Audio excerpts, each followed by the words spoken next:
So the Swedish YouTuber Angry Foreigner recently made a very good video about Sweden's upcoming election. And no, this is not going to be me moaning about his video in any way, I'm just going to share some of my thoughts about something I really wanted him to cover in his video.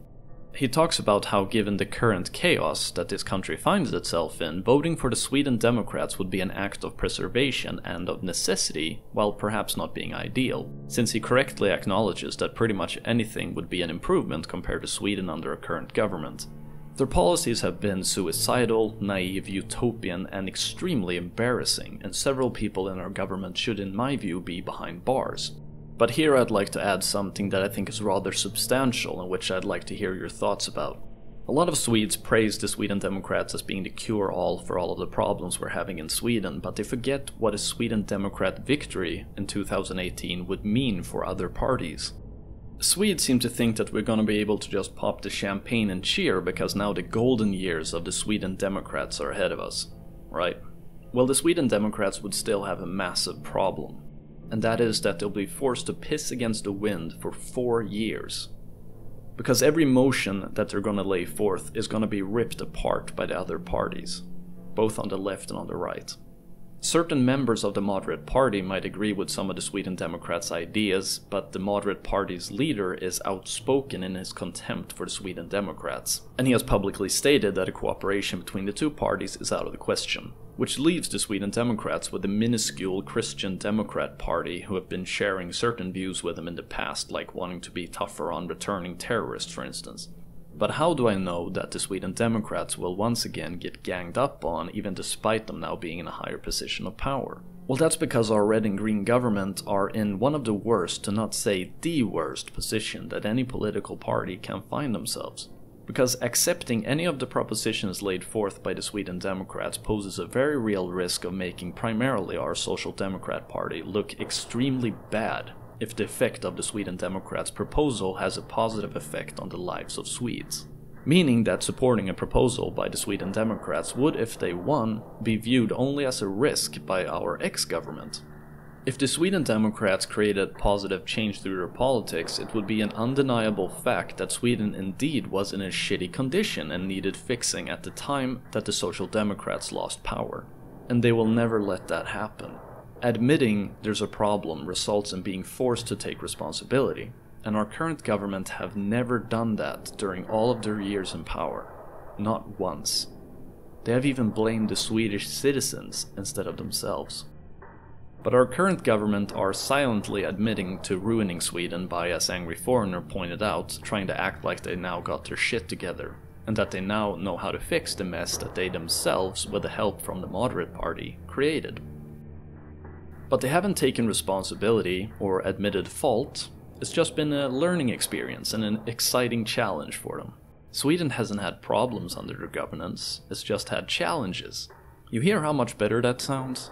Challenge instead of problem. The fact remains that any improvements caused by the Sweden Democrats' policies will push both the left and the right even further away from a future position of power. The mess that the Swedish left and right have created in this country would, in the case of the Sweden Democrats actually fixing the problems we have in Sweden, haunt them forever. And I do mean forever.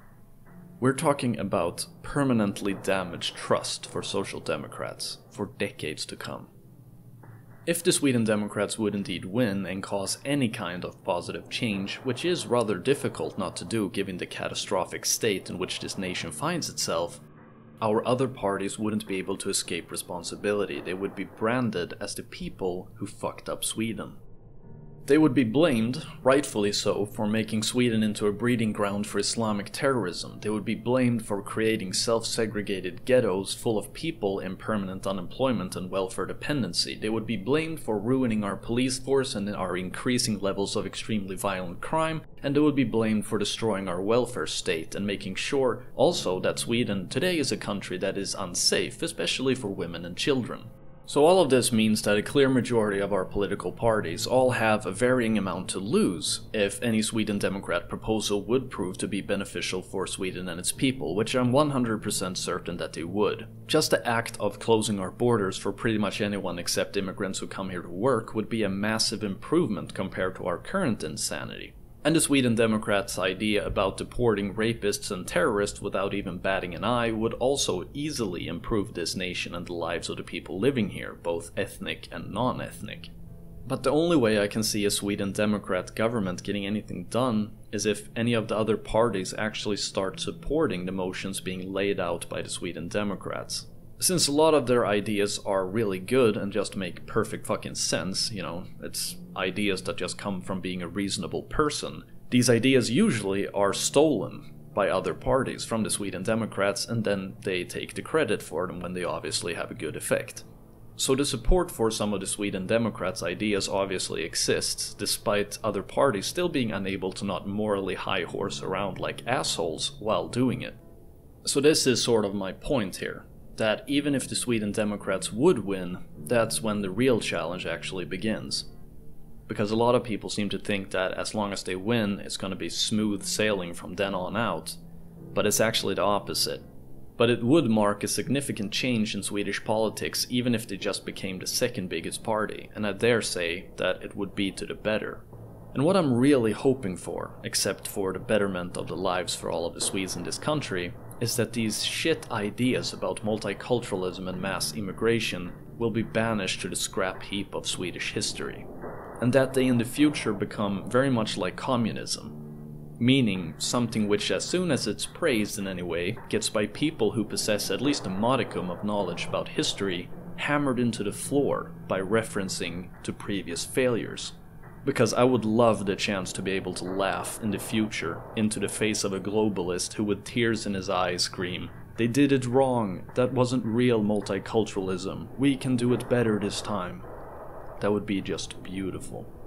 All in all, it was an excellent video by Angry Foreigner, and I couldn't agree more that we need to act and get organized and really make this happen.